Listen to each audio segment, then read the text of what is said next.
de la réussite est celle de l'échange, du partage des opinions, du désir d'agir. La société des hommes avance, bouge, invente. Elle a besoin de force collective ou individuelle, d'idées et d'harmonie pour se développer. La 16e Cité de la réussite offre à ceux qui s'engagent dans leur vie professionnelle ou personnelle la possibilité unique de s'exprimer, de transmettre leurs connaissances et leurs savoirs, d'expliquer leurs combats. L'engagement associatif, politique, social est essentiel pour qu'une société grandisse. La Cité de la réussite engage le débat, donne à entendre des opinions, invite le public à réfléchir et à agir pour qu'en France et dans le monde soit gagné le pari de l'intelligence.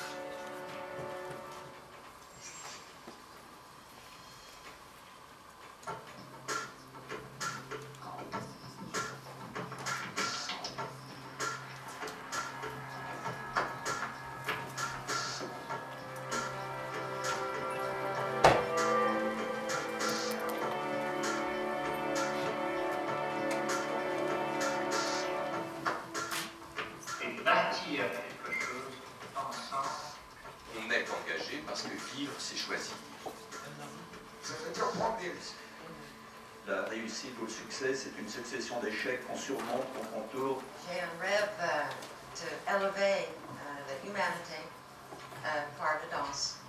Quelle est l'œuvre d'art qui a pu transformer les gens autant que, je sais pas quoi, les 35 heures ou la retraite? Si ce n'était plus la solution McDonald's qui triomphait. Manger la même chose, penser la même chose dans tous les domaines, ça c'est le contraire de la cohésion. Cette mondialisation est au contraire une grande source de diversité. Je crois aux intelligences collectives. On peut respecter quelqu'un qu'on n'aime pas, on ne peut pas aimer quelqu'un qu'on ne respecte pas. La France doit comprendre qu'elle est multiple et que la différence est une chance. Chacun sait qu'il constitue un maillon et que si ce maillon faiblit, tout s'écroule.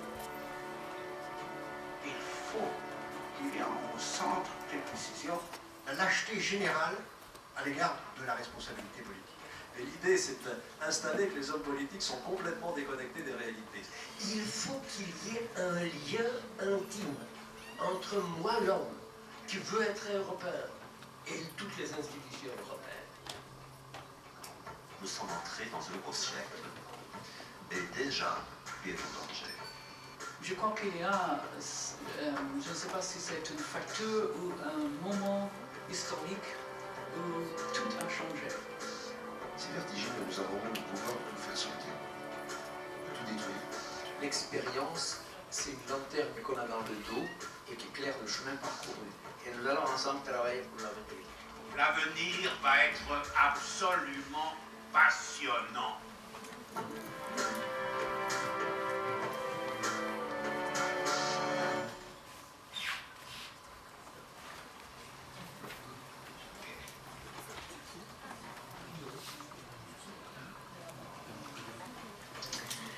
Mesdames, Messieurs le ministre, bonjour. Je propose aux derniers qui sont debout dans le fond de nous rejoindre. Il y a encore quelques places ici, au premier rang. Alors, installez-vous.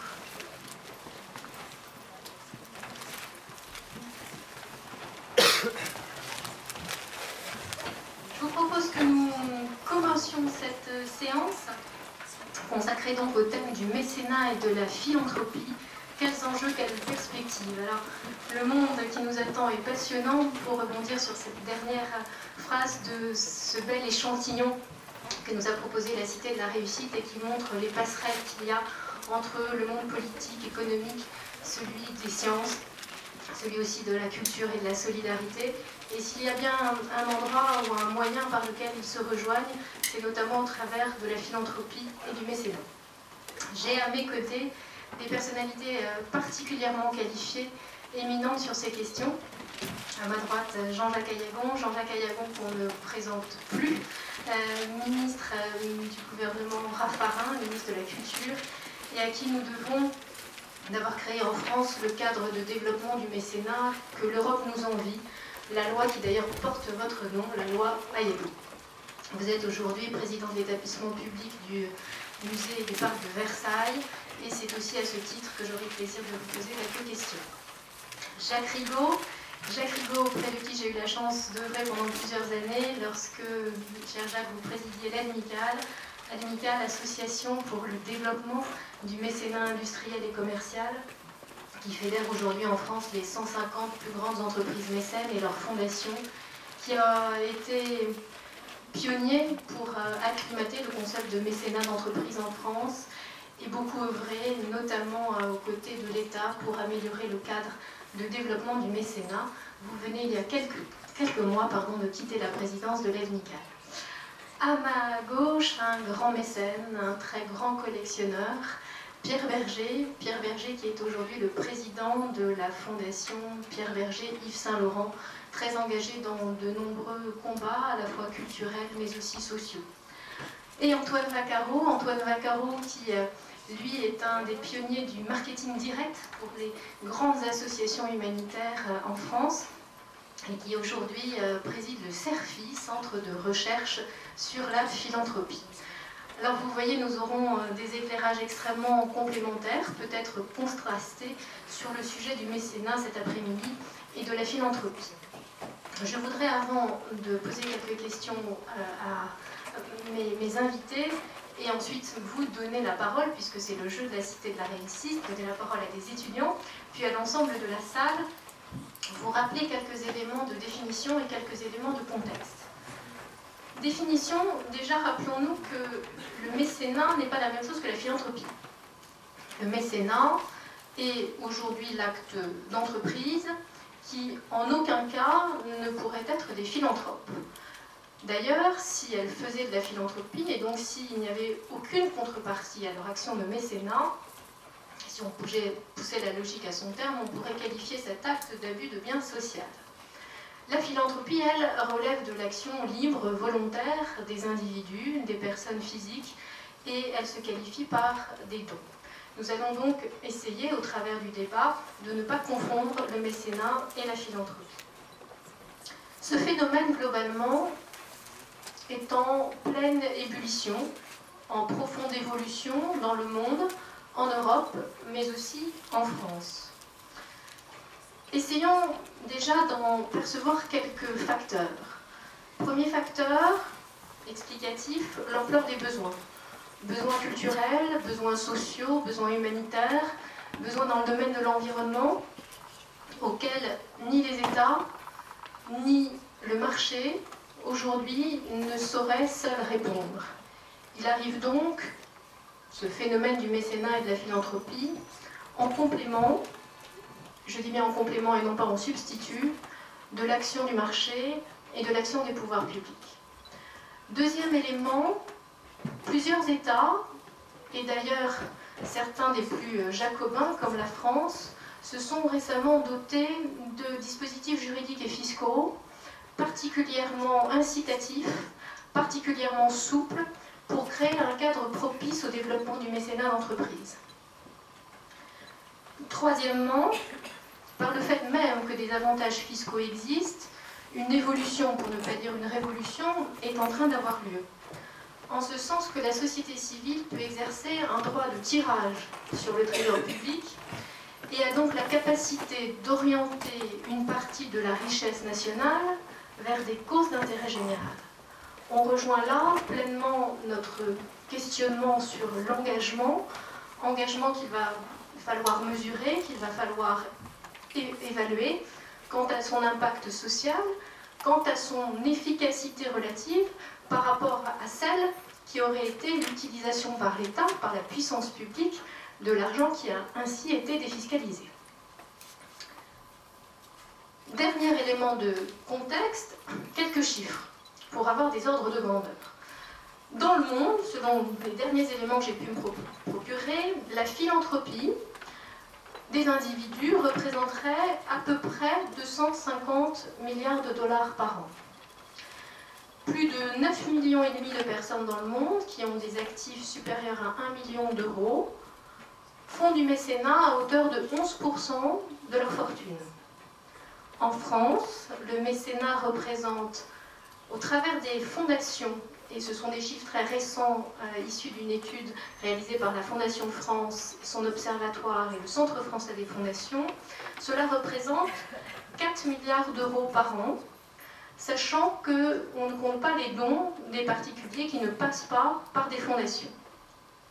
Il y a environ 75 000 fondations aux États-Unis, dont certaines très médiatisées, qui font d'ailleurs qu'on se pose aussi la question du mécénat et des fondations en Europe et en France, ayant parfois des complexes vis-à-vis de la philanthropie américaine, complexes qu'on va d'ailleurs, je pense, tenter de lever aujourd'hui, au travers de cette séance, mais aussi de la prochaine que j'aurai le plaisir d'animer sur un sujet proche. Il y a à peu près 40 000 fondations en Europe, 1500 en France, et peut-être vous ne le savez pas, mais parmi ces 1500 fondations, si 250 sont liées de près ou de loin à des entreprises, qui donc représentent une minorité, les autres étant créées par des personnes physiques, se crée depuis 2 ans une fondation d'entreprise tous les 9 jours. C'est vous dire la vitalité croissante du mécénat, notamment des entreprises en France. C'est donc un secteur, comme je le disais tout à l'heure, en pleine évolution, qui se rajeunit, car le profil des philanthropes a sauté à peu près de 20 ans en 10 ans, c'est-à-dire que lorsque les philanthropes avaient en moyenne 70 ans, il y a une dizaine d'années, ils ont aujourd'hui plutôt une cinquantaine d'années. Ce sont des jeunes patrons encore engagés dans la vie active et qui souhaitent s'impliquer personnellement, impliquer leur réseau, apporter du mécénat de compétences. Et donc c'est un profil très différent de celui qui précédemment fondait une fondation pour en quelque sorte lui survivre. Ce secteur se professionnalise avec de nouveaux acteurs, de nouveaux intermédiaires, de nouveaux métiers. Les banques privées, par exemple, s'intéressent de plus en plus à accompagner leurs grands clients dans leur stratégie philanthropique. Comment aujourd'hui peut-on dresser un panorama de cette philanthropie? Quels sont ces nouveaux défis et ces nouveaux enjeux? Je vous propose tout de suite que nous entrions dans le vif du sujet. Jean-Jacques Ayagon, on vous doit beaucoup dans le paysage du mécénat. Est-ce que vous pouvez nous rappeler un petit peu dans quel contexte et dans quel état d'esprit vous avez permis à cette loi, encore une fois de référence, de voir le jour? Madame, je vous remercie. Une anecdote tout d'abord. En 1983, j'étais administrateur du Musée national d'art moderne au Centre Pompidou et nous avions, avec le directeur du musée d'époque de Nicolas et le président Jean Maheu, à produire une exposition Kandinsky. Nous manquions, à vrai dire, un peu d'argent pour la produire convenablement. J'ai alors suggéré, pardonnez-moi, c'est bon, Van, je vais prendre le mot comme ça. Comme le fauteuil ne roule pas, je présentais le drame du fauteuil. Voilà, et donc je vous disais, je ne sais pas si on a entendu le début de cette anecdote, et donc j'ai proposé qu'on fasse appel à des mécènes. Et à ce moment-là, cette proposition a jeté l'établissement dans une totale perplexité au point où on a dû solliciter une délibération du comité technique paritaire de l'établissement, ensuite du conseil d'administration, pour savoir si dans un établissement public, il était légitime de recourir à des financements, des compléments de financement privés pour produire une exposition. Bon, la conclusion de ces délibérations a été positive par pragmatisme, mais je dois le dire sans enthousiasme. Ensuite, au cours des décennies suivantes, il est évident que les tabous qui entouraient encore le mécénat et que Jacques Rigaud connaît bien, puisque l'amical qu'il a fondé visait justement à promouvoir l'idée de mécénat en France, ces tabous sont tombés et on l'a vu d'année en année, le mécénat et l'idée du mécénat progressait. Mais néanmoins, on constatait que le mécénat n'atteignait pas dans notre pays les niveaux qu'il pouvait atteindre dans d'autres pays, notamment anglo-saxons. C'était très sensible dans des grandes institutions comme le Centre Pompidou, qui ont un réseau de relations internationales très développé. Et l'argument souvent avancé pour expliquer cette médiocrité du niveau de développement du mécénat, c'était que le dispositif d'incitation fiscale n'était pas très performant et que d'ailleurs le statut juridique du mécénat n'était pas claire et qu'en effet des actes de mécénat pouvaient être considérés comme des abus de biens sociaux par le fisc. Arrivant au ministère de la Culture en 2002, j'ai décidé de rapidement mettre en œuvre la rédaction d'un projet de loi qui donnerait au mécénat et à quelques questions concernant le développement des fondations une assise juridique et fiscale plus assurée. C'est le sens même de la loi du 1er août 2003. Vous avez dit qu'elle portait mon nom. Je trouve toujours un peu pénible en démocratie qu'on donne le nom des ministres à des lois. Les lois sont les lois du peuple français et non pas de tel ou tel ministre qui en a été le rédacteur ou le porteur. Ça flatte la vanité, mais je crois qu'il faudrait qu'on prenne l'habitude de dire la loi du 1er août 2003, à condition de se souvenir des bons calendriers. Mais un jour, les gens qui verront loi Yagon se demanderont de quoi il s'agit et qui était ce type. Mais enfin, toujours est-il que la loi a été votée, je crois, dans un très large consensus par le Parlement, encore qu'au moment de son débat à l'Assemblée nationale et au Sénat. Naturellement, on a vu apparaître quelques arguments très typiquement français, comme par exemple « Ah, monsieur Ayagon, c'est vrai, c'est sans doute utile, mais si le gouvernement fait voter une loi sur le mécénat, c'est qu'il veut se désengager du financement de la culture. On reconnaît bien là les artifices d'un gouvernement de droite qui veut privatiser, marchandiser la culture. » Alors j'ai répondu à mes détracteurs qui faisaient ces observations plus par obligation d'opposition que par conviction, qui n'en était rien, et que dans un pays comme la France, il fallait affirmer que dans le même temps, je dis bien dans le même temps, la culture avait besoin d'une action publique, et donc de moyens publics convaincus et significatifs, et d'un autre côté, du développement du mécénat. Tout au long de ma vie professionnelle, au Centre Pompidou et aujourd'hui au Château de Versailles, j'ai d'ailleurs bénéficié de soutien massif, parfois et toujours très généreux, dont celui de Pierre Berger, puisque quand nous avons entrepris les travaux de rénovation du Centre Pompidou qui ont entraîné sa fermeture de 1997 au 1er janvier 2000, nous nous sommes parfois rendus compte que les crédits publics, même s'ils étaient amples, ne suffisaient pas totalement à la conduite de telle ou telle tranche de travaux. Quand notamment je me suis rendu compte que si on avait de l'argent pour réaménager la nouvelle aile du Musée national d'art moderne, mais pas pour remettre en bon état l'ancienne aile, qu'il nous fallait un peu plus d'argent, Pierre Berger et Yves Saint-Laurent ont aussitôt répondu présent avec beaucoup de conviction, s'agissant de grands collectionneurs et beaucoup de générosité également. Donc voilà, la loi sur le mécénat, elle plonge très profondément dans l'expérience que j'ai pu faire, que j'ai pu avoir et que j'ai toujours d'ailleurs de la conduite d'institutions et de projets culturels. D'autre part, la fonction de ministre m'a donné la chance de pouvoir promouvoir, je crois, un véritable renouveau dans ce domaine. En tout cas, je suis très heureux d'avoir rendu ce petit service au mécénat. Alors la loi peut encore être perfectionnée. Vous savez, toute loi sur le mécénat est un compromis entre le ministre de la Culture et le ministre des Finances, le ministre en charge du budget. Et je dois dire que cette loi, j'ai pu la pousser très loin grâce à la complicité d'Alain Lambert, sénateur Lambert, qui était alors ministre du budget. Nous avons pu construire ce texte ensemble. Aujourd'hui, en plusieurs points, je le savais d'ailleurs à l'époque, on pouvait encore améliorer les choses, notamment s'agissant de l'acquisition de trésors nationaux, en permettant à des associations de particuliers de concourir à ces acquisitions en bénéficiant, comme les entreprises, des dispositions de la loi, puisqu'elles aménagent une réduction d'impôt de 90% de la valeur de l'œuvre achetée. Et pour ma part, je pense également, considérant la très grande détresse des monuments historiques dans notre pays, et sachant que les moyens publics ne sont pas toujours à la hauteur des besoins, je souhaiterais que la loi prévoie que les dons faits pour la restauration des monuments historiques puissent bénéficier des mêmes réductions d'impôts que celles affectées à l'acquisition de trésors nationaux, puisque les monuments historiques sont à mes yeux des trésors nationaux. Merci beaucoup. Peut-être juste une précision. Vous rappelez que cette loi du 1er août 2003 ne portait pas seulement sur le mécénat culturel, mais que c'est l'ensemble du mécénat, autant social que solidaire, que dans le domaine de l'environnement qui était concerné par cette loi, et c'est néanmoins le ministère de la Culture qui l'a porté.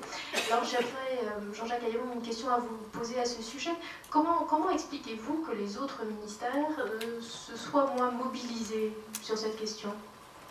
Écoutez, je pense que le mécénat culturel, c'est sans doute dans le domaine de la culture que s'est posée de la façon la plus vive la question de l'insuffisance des dispositifs d'incitation fiscale et de soutien juridique. C'est sans doute là que la conscience en a été la plus vive. Mais mettant en œuvre la rédaction d'une loi, j'ai bien eu conscience qu'on ne pouvait pas n'en faire qu'une loi pour la culture, qu'il fallait, si on voulait notamment obtenir du ministère des Finances un appui total à cette démarche, qu'il fallait en faire une loi portant de façon générale sur le soutien à toutes les causes d'intérêt général, dans le domaine de la culture, dans le domaine de l'éducation, dans le domaine de la recherche, dans le domaine du sport, dans le domaine de la philanthropie au sens classique du terme. D'ailleurs, ici au Sénat, à l'initiative du sénateur Charras, il y a eu un débat très intéressant sur le maintien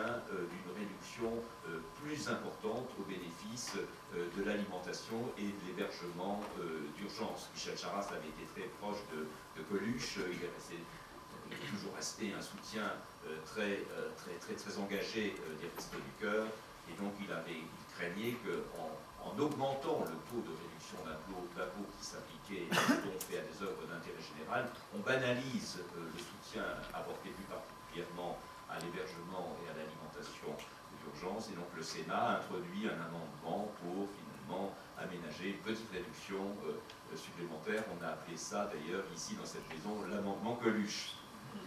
En deux mots sur l'amendement Coluche, les dons des particuliers sont déductibles à hauteur de 66%, alors que lorsqu'il s'agit de faire des dons au profit d'organismes qui en effet servent des repas chauds pour des personnes en difficulté, cela se monte à 75%.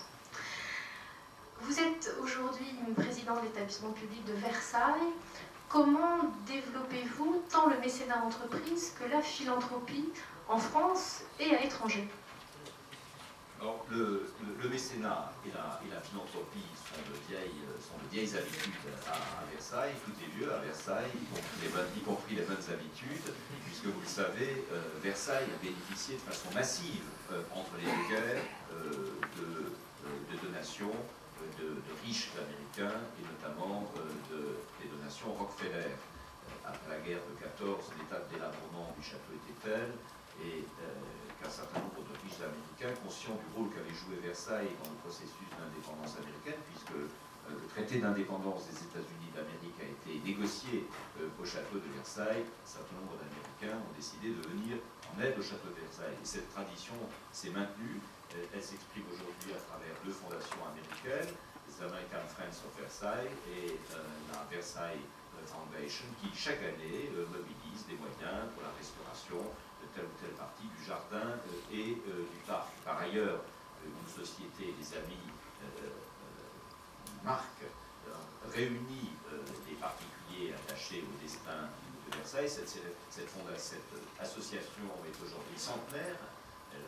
Elle a contribué de façon très généreuse à l'augmentation, à l'enrichissement des collections de Versailles au cours des 100 dernières années. D'ailleurs, à l'occasion du 100e anniversaire, nous avons organisé une exposition pour témoigner de la générosité constante de cette association. Par ailleurs, les entreprises, en s'appuyant d'ailleurs sur les dispositifs nouveaux de la loi, marquent de plus en plus leur soutien au projet de Versailles, et notamment au soutien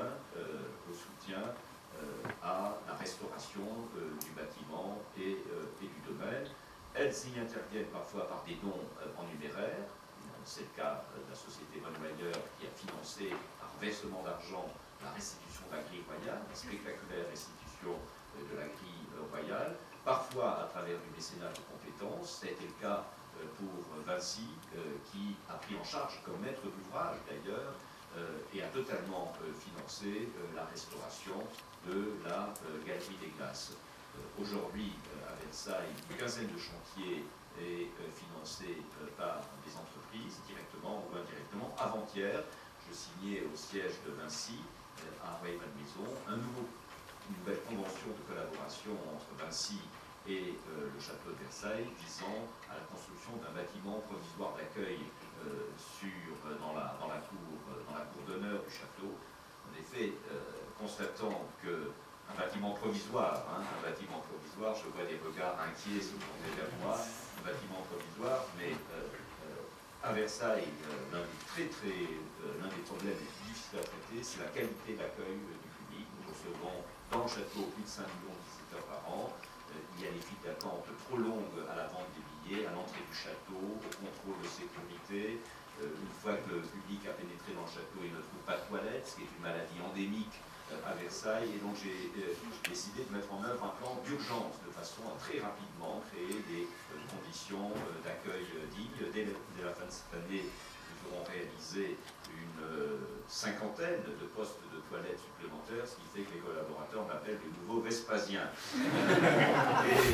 Par ailleurs, j'ai souhaité qu'à l'entrée du château, dans l'attente de la réalisation du schéma directeur, on crée un bâtiment d'accueil du public de façon à accélérer les procédures de contrôle des billets et de contrôle de sécurité.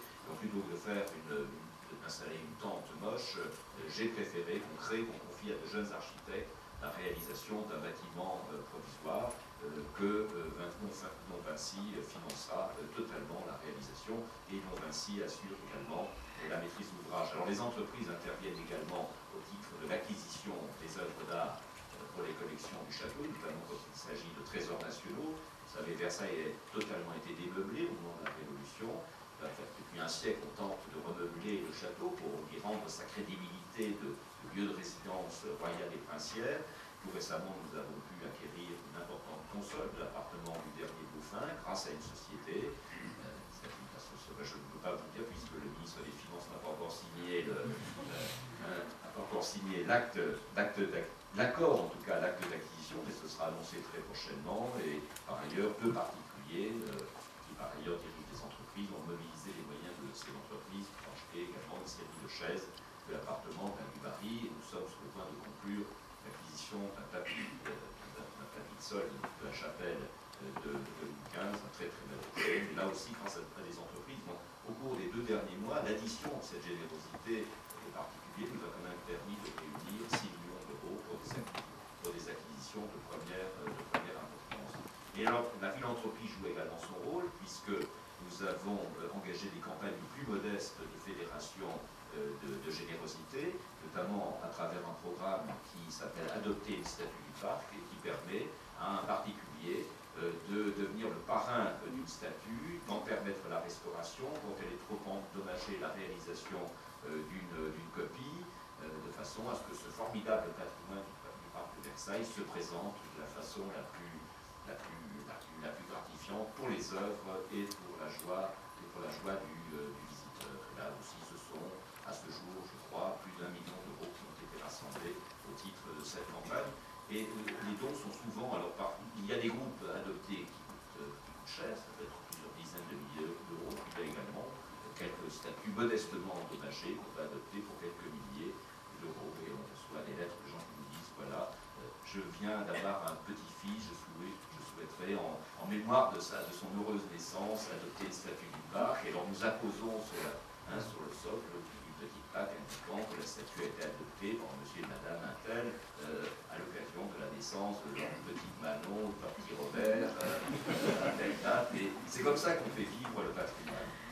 Merci. Vous avez évoqué la recherche de fonds aux États-Unis et en France. Est-ce que vous avez de nouveaux fronts géographiques, notamment en Asie? Alors naturellement, nous observons avec beaucoup d'intérêt l'évolution du monde, l'évolution des fonds de production de richesse et de consommation de richesse. Et aujourd'hui, nous nous tournons naturellement vers l'Asie notamment, où Versailles jouit d'un très très grand prestige. Pour les Chinois notamment, Versailles est une chose très très importante. Il est vrai que l'organisation de l'espace du château et de son domaine ne sont pas sans rapport avec l'organisation de l'espace des résidences impériales chinoises. Les Chinois comprennent tout particulièrement bien Versailles. Et aujourd'hui, nous tentons en effet d'intéresser quelques entreprises entreprises, des particuliers chinois aux questions qui concernent le développement et l'avenir de Versailles. Merci beaucoup. Jacques Rigaud, comment voyez-vous ce chemin parcouru depuis la naissance d'Amicale en 1980 ? Je le vois évidemment avec beaucoup de bonheur lorsque quelques irresponsables dont j'étais ont décidé à la fin 1979 de créer en France un mouvement pour le mécénat d'entreprise. Il faut savoir que l'électroencéphalogramme du mécénat d'entreprise était quasiment plat. Il y avait bien sûr le mécénat des grandes fortunes, qu'il ne faut pas oublier, il ne faut pas être injuste. Il y a les grandes fortunes qui ont soutenu, y compris le Musée national d'art moderne, avant qu'il fût au centre Beaubourg, ou après, et bien d'autres domaines qui ont été soutenus au 19e comme au 20e siècle par de grandes familles. Mais les entreprises considéraient que ce n'était pas du tout leur travail, elles avaient d'ailleurs, d'un certain point de vue, raison, de soutenir des activités d'intérêt général. Et nous avons néanmoins considéré qu'il fallait y aller, non pas pour imiter les États-Unis ou je ne sais quel modèle, mais parce qu'il ne nous paraissait pas normal que l'activité culturelle, qui d'abord nous intéressait, dépendit uniquement des fonds publics ou du marché. Et nous nous sommes lancés bravement, et de manière assez irresponsable. Je pensais que ce serait l'affaire d'une génération. Pour changer les habitudes et les comportements dans ce pays, il faut se lever de très bonne heure, il faut y croire, et autant que possible ne pas dépendre des séances électorales ou d'attendre le journal de 20 heures pour avoir un résultat immédiat. Moyennant quoi, on peut essayer d'agir. Nous étions parfaitement conscients du fait qu'à l'époque, le statut juridique et fiscal du mécénat était complexe, mal connu, risqué et même dangereux. Moi, j'ai connu des cas où des entreprises qui avaient innocemment soutenu le festival d'Aix-en-Provence dans les années 70 voyaient arriver les brigades polyvalents en disant « Ah ah, monsieur fait du mécénat, comme c'est intéressant, qu'est-ce que ça cache ?» Et l'entrepreneur en question disait « Je continuerai à aider le festival d'Aix, mais surtout n'en parlons pas. » C'était ça l'état d'esprit. Nous avons délibérément choisi de ne rien demander à l'État. Et je cite souvent une anecdote des trois fondateurs d'Amicale, l'année où nous avons organisé nos premières assises, en 1980, venant avec un grand sourire me dire on est content, pour nos assises on a obtenu le patronage du ministre de la Culture. Je leur dis malheureux, qu'avez-vous fait? Je dis écoutez, pour une fois, que 3 ou 4 individus créent spontanément et à leur seule initiative un mouvement pour le mécénat, votre premier souci, c'est d'aller demander la bénédiction des pouvoirs publics. Alors je suis allé voir Jean-Philippe Leca, homme d'esprit et ministre de la Culture, à qui j'ai dit je viens faire prêter une démarche insolite, je viens retirer la demande de patronat. Je ne veux pas te voir aux assises du mécénat, je ne veux pas qu'on vienne dire ah il y a, et ce que Jacques Ralite n'a pas manqué de dire, un complot entre le secteur privé qui va recevoir le fardeau de la culture et le ministère de la Culture. Depuis, les choses se sont évidemment normalisées. Et ce que je voulais dire, c'est que nous voulions prouver le mouvement marchand et nous retourner vers les pouvoirs publics pour leur demander un statut convenable en termes juridiques et fiscaux pour le mécénat à partir du moment où nous aurions prouvé que le mouvement existait. Et c'est à partir de 1986-87 et du gouvernement Chirac avec Léotard que nous avons entrepris une longue marche qui s'est provisoirement achevée par la loi de 2003, mais qui a eu lieu de 1967, dite loi Balladur, et vous n'êtes pas le seul, cher Jean-Jacques, et une loi que nous avons nous-mêmes forgée sur les fondations d'entreprise, qui date de 1990, et ensuite un combat de longue haleine avec le ministère des Finances, car il m'est arrivé un jour de comprendre la véritable raison de l'opposition du service de la législation fiscale à l'idée même de mécénat, c'est que les très bons spécialistes n'arrivaient pas à imaginer qu'une entreprise puisse faire autre chose qu'un acte de commerce. et que l'acte de mécénat, qui est un acte de l'entreprise, mais qui n'est pas un acte de commerce, pouvait être réalisé sans être disqualifié et bénéficier éventuellement de contrepartie. Et c'est la loi de finances pour l'an 2000 qui l'a reconnu. Et à l'approche de l'élection présidentielle de 2002, nous avons imaginé des dispositifs qui pourraient sensiblement améliorer encore la législation dans le domaine fiscal et dans le domaine juridique pour les fondations. Il se trouve qu'un inspecteur des finances qui travaillait officieusement avec nous comme représentant du ministère de l'Intérieur est devenu directeur de cabinet de Jean-Jacques Ayagon quelques mois plus tard, et donc nous avons pu, avec l'accord exprès du Premier ministre Raffarin et bien entendu le concours extraordinairement dynamique et déterminant de Jean-Jacques Ayagon, bâtir cette loi qui est devenue la loi de 2003, qui a été immédiatement appliquée. Il n'y a pas eu de décret, enfin ça demandait quand même un an, mais les décrets d'application sont parus, et cette loi a été votée sans opposition, les partis de gauche ayant décidé de s'abstenir, convenant au fond que cette loi allait dans le bon sens. Donc le chemin parcouru est considérable. L'application effective de cette loi, la création de nombreuses fondations, le passage de beaucoup d'entreprises de l'acte de mécénat ponctuel à une continuité, à une dimension stratégique du mécénat, tout ça sont des choses considérables. Il reste encore énormément à faire, non pas qu'il faille copier d'autres pays, la France est la France, et l'État a des responsabilités qu'il est hors de question de lui retirer, mais enfin, nous considérons que tout ça est extraordinairement prometteur et manifeste surtout une intervention de ce qu'on appelle maintenant, de manière courante, la société civile, dans la définition et la mise en œuvre du bien commun. Je ne dis pas de l'intérêt général, qui en France s'oppose toujours aux intérêts particuliers que l'État arbitre dans sa sagesse. Mais le bien commun, au sens de saint Thomas d'Aquin, est quelque chose dont chacun peut se trouver porteur et contribuer à la définition de ce bien commun. Et voir des entreprises comme des particuliers, fortunés ou moins fortunés, se demander ce qu'ils peuvent faire librement au service du bien commun, c'est une des mutations réussies ou en voie de réussite de la société française. Il n'y en a pas des masses, donc félicitons-nous-en. Merci Jacques. Quels sont les prochains caps, les prochaines étapes à franchir?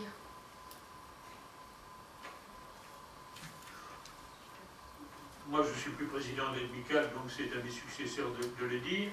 Comme citoyen, ce que je pense, c'est que d'abord, contrairement à ce qu'ont beaucoup de gens croient, le mécénat d'entreprise n'a jamais été l'apanage des très grandes entreprises. On a eu dès le début des petites et moyennes entreprises qui se sont lancées dans le mécénat, mais il faut encore que ça se développe. Pour paraphraser l'Évangile, je dirais qu'il y a plus de joie dans le royaume des cieux pour un pécheur qui se repent que pour 99 justes qui persévèrent. Et donc moi ce qui m'intéresse, c'est les entreprises qui ne font pas de mécénat. Pourquoi au monde n'en font-elles pas? Mais elles se taisent, elles ne le disent pas. C'est souvent par complexe, en disant « mais je ne sais pas trop comment ça se fait ».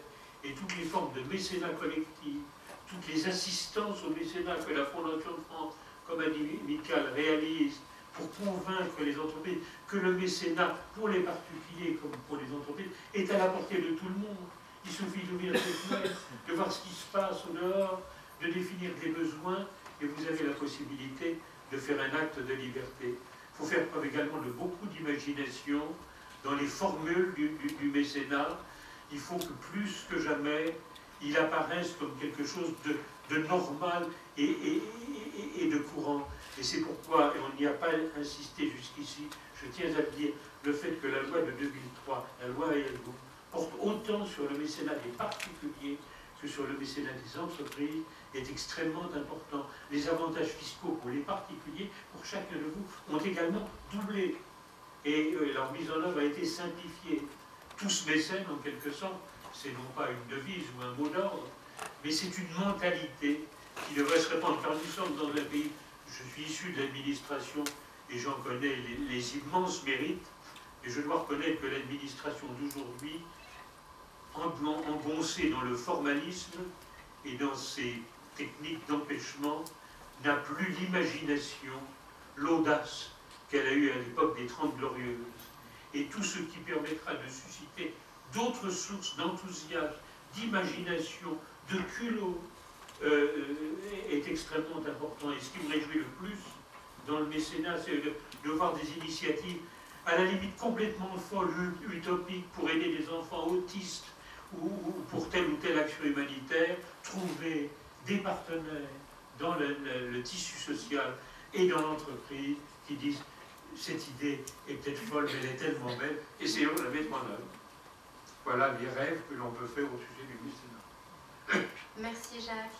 Pierre Berger, vous êtes un vrai mécène. Comment est née cette motivation? Peut-être avant de répondre à votre question, me permettrez-vous de m'interroger sur le mot mécène et mécénat. D'abord, je voudrais dire et rendre un grand hommage à mon ami Jean-Jacques Ayagnon, que la loi porte pas son nom. Mais cette loi de 2003 a en effet complètement bouleversé le paysage de ce que vous appelez le mécénat et de ce que je n'appelle pas le mécénat. Je vais sûrement pas être d'accord avec tout le monde, mais ça m'est déjà arrivé souvent. Je voudrais vous rappeler que Mécène ne vendait pas de parfum, ni cravate, ni rien d'autre. Et ça m'apparaît très important. Il m'apparaît très important de s'arrêter un peu sur la sémantique et sur le sens du mot. Moi, je veux bien avoir écouté Jacques Rigaud, pour lequel j'ai une longue amitié et beaucoup d'admiration, mais dire que les entreprises, les grandes entreprises ne font pas d'actes de commerce, je me permettrai de ne pas partager cet avis. Je dis ça tout en étant, je viens de le dire, d'accord avec la loi Ayagnon, qui, je l'espère, sera encore améliorée, mais, une fois que j'ai dit ça, on ne me fera pas prendre, oserais-je dire, des vessies pour des lanternes. Je pense que, et c'est très bien qu'elle le fasse, mais je doute beaucoup du goût pour l'art de tous ces capitaines d'industrie. Qu'ils s'achètent un passeport culturel, me semble très bien. Et plus ils le paieront cher, plus je serai content. Parce que l'argent nous revient à nous tous. C'est notre bien commun, comme a dit Jacques Rigaud.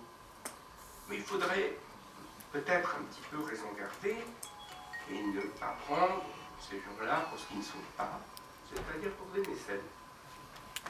Alors, comme on n'a pas de mot français, il y a peut-être un mot anglais qui veut dire consoeur, qui veut dire ce que vous voulez.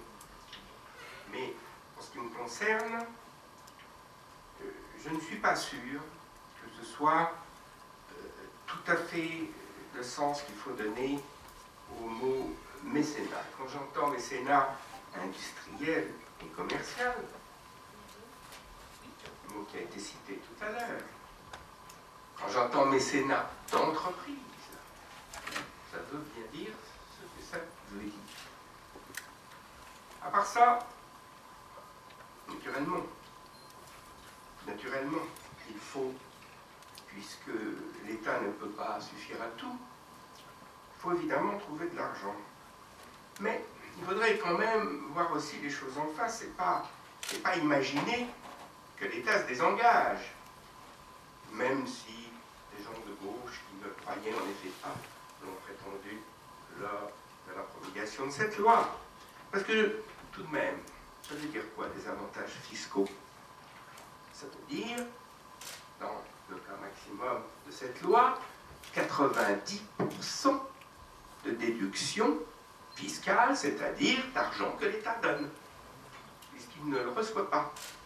Il faudrait quand même rappeler ces choses, qui me semble-t-il. Moi, je ne suis pas fervent adepte de l'État, quelle que soit la couleur de l'État, bleu ou rose, mais il faut bien dire la vérité. C'est l'État donc qui paye. Donc c'est pas tout à fait un mécénat dans lequel vous n'avez à payer que 10% pour un trésor national, ce qui représente, comme disent les comptables, un trait de plume dans le bilan de ces entreprises. Vous me permettrez de ne pas m'étonner, pas du tout même, et je suis même étonné qu'il n'y en ait pas davantage. C'est pas tout à fait la même chose. Là. Et puis, là je me tourne vers Jean-Jacques, 90% c'est seulement pour les trésors nationaux. C'est pour les biens classés trésors nationaux. Il n'y en a pas tellement qui sont classés tous les ans. Donc, ça, c'est pas de sa faute. Cette loi mériterait d'être largement améliorée. Mais redisons-le encore une fois, c'est sûrement notre bien commun. C'est très bien que nous venions au secours de ce bien commun, mais l'État y est pour beaucoup. Et on a un petit peu trop tendance à l'oublier lorsque l'on parle du mécénat, et particulièrement du mécénat d'entreprise.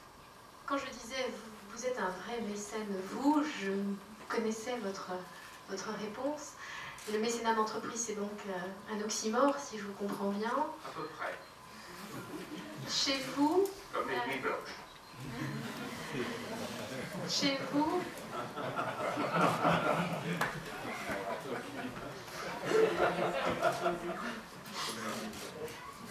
Quel est le sens, Pierre Berger, de votre engagement personnel? Dans le mécénat? Oui. Ou dans le mécénat.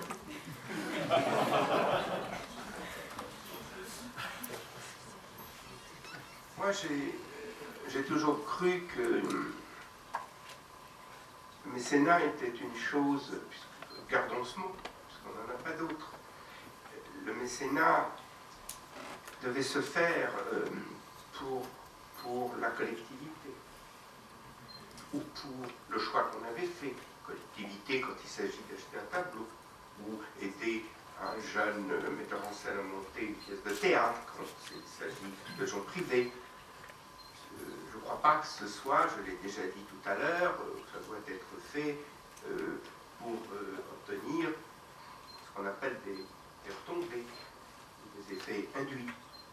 Alors moi, bien entendu, il est arrivé, et Jean-Jacques a fait allusion au centre Pompidou et à l'étage du musée d'art moderne, qui Saint-Laurent, moi et la société Saint-Laurent avons mécéné. Oui, c'est vrai d'ailleurs que nous avons notre nom et en bas et en haut. Mais si le nom c'est arrivé parce que c'est comme ça, et que j'ai dû faire appel à la société Saint-Laurent à l'époque, parce que ni Saint-Laurent ni moi ne pouvions apporter la totalité de la somme dont le centre Pompidou avait besoin. Mais moi, j'aimerais un mécénat plus discret. Et pour ce qui me concerne, comme je n'ai rien à vendre, plus rien, je ne fais plus jamais apparaître mon nom dans des affaires de mécénat. J'essaye de m'en abstenir. Et surtout, je crois que le mécénat ne doit pas être aveugle et qu'on n'a pas besoin de conseillers culturels. Il faut faire les choses parce qu'on les ressent profondément, qu'on les a comprises et qu'on ne peut même pas vivre sans cela. Votre collection, vous l'avez choisie vous-même. D'où vient-elle et que va-t-elle devenir? La collection que j'ai constituée avec Saint-Laurent pendant presque 50 ans. Je viens d'achats divers ici ou là, dans des grands publics, des galeries. En tout cas, si votre question est plutôt de me faire dire d'où elle ne vient pas, ce que je crois avoir compris, elle ne vient d'aucun conseiller culturel. C'est ça votre question, je pense bien que c'est ici. Elle ne vient d'aucun conseiller culturel, en aucun cas. J'ai bien sûr été approché par dans ma vie, mais il est très rare que j'ai pu donner suite à ces sollicitations-là, persuadé peut-être à tort que mon goût et ma connaissance du sujet et ceux de Saint-Laurent étaient suffisants. Où ira-t-elle? Elle ira en vente publique. Pourquoi? Parce que elle ira en vente publique, parce qu'après, cet argent ira, pour la plus grande partie, dans cette fondation qu'on a créée, Saint-Laurent et moi, qui s'appelle la Fondation Pierre Berger Saint-Laurent, qui est chargée de beaucoup de choses, bien entendu de protéger et de défendre et de protéger l'œuvre de Saint-Laurent, mais également de pouvoir, puisqu'on parle de mécénat, de pouvoir appuyer des projets culturels de toutes sortes. On dit, Pierre Berger, que la philanthropie, contrairement au mécénat d'entreprise, reste en France discrète. Quelle est chez vous la part immergée de l'iceberg de votre philanthropie? Écoutez, je ne sais pas comment répondre à votre question, parce que la philanthropie, elle va de soi pour moi, puisque je suis président de SIDAction, que je suis engagé sur les terrains du sida depuis 25 ans, c'est-à-dire depuis le tout début, avec d'ailleurs d'une autre manière, dans une autre organisation, quelqu'un comme Lynn Renaud qui s'est engagé très tôt elle aussi. Donc c'est une cause que je soutiens et c'est une cause à laquelle je demeure fidèle et à laquelle j'entends demeurer fidèle. Et lorsque vous accompagnez de jeunes scénaristes, lorsque vous aidez à la construction d'orphelinats, lorsque vous accompagnez Bob Wilson ou Peter Brook, ça ne se sait pas toujours. C'est pas quoi? Ça ne se sait pas toujours. Non, ça se sait pas. Je ne sais pas comment vous savez. J'ai accompagné des orphelinats, mais puisque vous en parlez, ça s'est fait 2 fois, puisque c'était fait avec Yves Saint-Laurent d'ailleurs, au Bangladesh, et ils ont été emportés par une inondation, et il a fallu les refaire 6 mois après. Alors voilà. Non, ça se sait pas, mais c'est pas intéressant ça, justement. Donc il y a une philanthropie discrète et c'est important qu'elle le reste aussi. Oui, moi je sais ce que j'allais vous dire, ce pas discret ne me semble même pas un mot approprié, je veux dire, ça doit être comme ça quand même, quel que soit l'argent qu'on donne, quand on donne 1 euro à quelqu'un qui fait la manche sur un passage coûté, on ne va pas claironner en rentrant chez soi, ah c'est partout, j'ai donné 1 euro. Non, quand même pas. Bon, pour moi c'est à peu près la même chose. Merci à vous. Pour conclure, Antoine Vaccaro, Antoine, avec les différents métiers que tu as exercés, tant du côté de la collecte de fonds aujourd'hui qu'en tant qu'observateur au travers de ce centre de recherche de la philanthropie, comment perçois-tu l'évolution de cette philanthropie en France et quels sont ses nouveaux enjeux? Merci. Tout d'abord, pour réagir aux différentes interventions que je viens d'entendre, il est manifeste qu'un effort fondamental a été fait sur le plan législatif et fiscal pour faire progresser ce mécénat et cette philanthropie. Néanmoins, la France reste un petit pays de mécénat de philanthropie.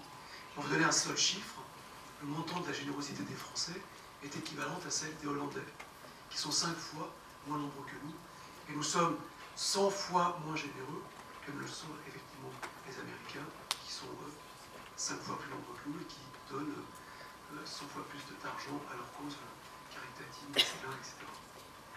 Donc, manifestement, tous les efforts qui sont faits pour encourager la générosité du public et des entreprises, qui sont des efforts importants de l'État, il faut le reconnaître, restent encore peu incitatifs, ou pas suffisamment, même si des progrès importants ont été faits de ce point de vue. Je me souviens du premier chiffre que l'IGAS avait proposé pour essayer d'englober l'ensemble de la générosité des Français privés et entreprises en 1980. Cette générosité s'élevait à 1 milliard de francs. Aujourd'hui, on parle de 2,9 ou 3 milliards d'euros pour les particuliers et 1 milliard d'euros pour les entreprises. Donc un progrès a été fait, mais nous restons un pays de petite tradition philanthropique et mécénat. Pour donner aussi essayer de relativiser le poids du mécénat d'entreprise en France, il faut savoir qu'une douzaine de personnes chaque année qui décèdent vont tester en faveur de causes d'intérêt général et pèse aussi lourd que le milliard d'euros que représente le mécénat d'entreprise. Donc, il faut se réjouir de tous les progrès qui ont été faits, je crois qu'on est tous d'accord. Néanmoins, nous avons effectivement encore énormément de chemin à parcourir. Pourquoi ce retard et pourquoi, malgré sans doute aujourd'hui le meilleur système de déduction fiscale des dons au monde, je pense qu'on peut regarder et comparer, la Fondation France l'a fait, ces systèmes de déduction fiscale, pourquoi les Français restent des petits acteurs dans ce domaine. Je crois que c'est probablement lié, c'est une hypothèse, il faudrait la vérifier à mains égards, c'est probablement lié à une construction de la nation qui s'est faite sur l'idée que l'État incarnait l'intérêt général et que personne d'autre, aucun autre acteur, surtout privé, ne pouvait revendiquer cette posture, ce qui explique en fait que, dans une espèce d'état des lieux de la relation sociale en France, de la relation entre acteurs sociaux et économiques, qui paraît-il, parmi les principaux pays riches, enfin à l'international, on dit souvent que les Français sont parmi ceux qui se font le moins confiance, qui font le moins confiance à leurs institutions. Je vous renverrai l'étude qui a été réalisée par le CEPREMAP l'année dernière, qui a été considéré comme le meilleur essai 2007 par le Revue Libre, qui étudie cette société de défiance dans laquelle les Français baignent depuis l'après-guerre, après la Deuxième Guerre mondiale, qui fait que s'enrichir en France, par exemple, est extrêmement suspect. L'enrichissement, et d'ailleurs, dans cet ouvrage, une des questions qui est posée aux Français, on leur demande de nos jours, s'enrichir correspond à quel type de pratique? À 52%, ils vont répondre, on ne peut s'enrichir que si on est corrompu. Donc si l'enrichissement est aussi mal vécu ou mal vu, il est évident que les philanthropes vont se cacher, que les mécènes vont faire attention lorsqu'ils déclarent leur mécénat de ne pas avoir un contrôle fiscal, et face finalement à la dérive des plus belles réussites de l'après-guerre, qui est l'État-providence, qui s'est transformé dans notre pays en un État-providence conservateur que certains considèrent comme étatiste, défenseur des corporatismes, et donc alimentant cette espèce de côté malsain de la relation sociale, on ne laisse surtout pas aux acteurs sociaux négocier entre eux avant l'intervention de l'État. Sur ce terrain-là, le seul philanthrope, c'est le philanthrope mort. Parce que lui, il peut faire son testament et léguer à la culture, à la recherche, éventuellement à des causes caritatives, et on louera ce geste d'abandon post-mortem. Être donateur, mécène ou philanthrope de son vivant, c'est manifestement attirer, disons, sur la curiosité, dans certains cas, le dédain. Et donc, je pense que nous sommes, et je crois que l'étude qu'a réalisée HSBC pour cette Cité de la Réussite montre assez bien qu'il y a un rapport à la philanthropie qui reste un rapport de suspicion, en tout cas même de dédain. Alors pourquoi peut-être encore un mot sur cette question. Quand on analyse la philanthropie anglo-saxonne, puisqu'il faut faire quand même des comparaisons, on a souvent en face de nous des individus qui ont la conviction que par leurs gestes, ils vont changer le monde. Ils y croient et ils y appliquent, et les capacités et les moyens pour essayer de changer le monde. Peut-être que certains d'entre vous ont lu ou connaissent les écrits de Peter Drucker, qui est décédé il y a 1 ou 2 ans, le grand gourou du management d'entreprises, de grandes entreprises qui conseillait les plus grands entrepreneurs américains, au milieu des années 60-70, a considéré que le meilleur ressort pour mobiliser des salariés, pour engager, puisque c'est le titre de cette Cité de la Réussite, pour engager les citoyens à porter des projets d'intérêt général, on trouvait ces méthodes et cette grammaire dans le secteur non marchand. Et pendant un certain nombre d'années, il conseillait ces très grands chefs d'entreprise d'aller faire des stages, le patron général électrique ou d'autres, dans des associations comme l'Armée du Salut, dans des hôpitaux à but non lucratif, voire dans des musées. Et c'est là qu'on allait puiser un certain nombre de savoirs en matière de mobilisation de ces publics pour effectivement changer le monde. Ils y mettent effectivement les moyens. Peter Drucker, toujours accompagné de Rockefeller, la fondation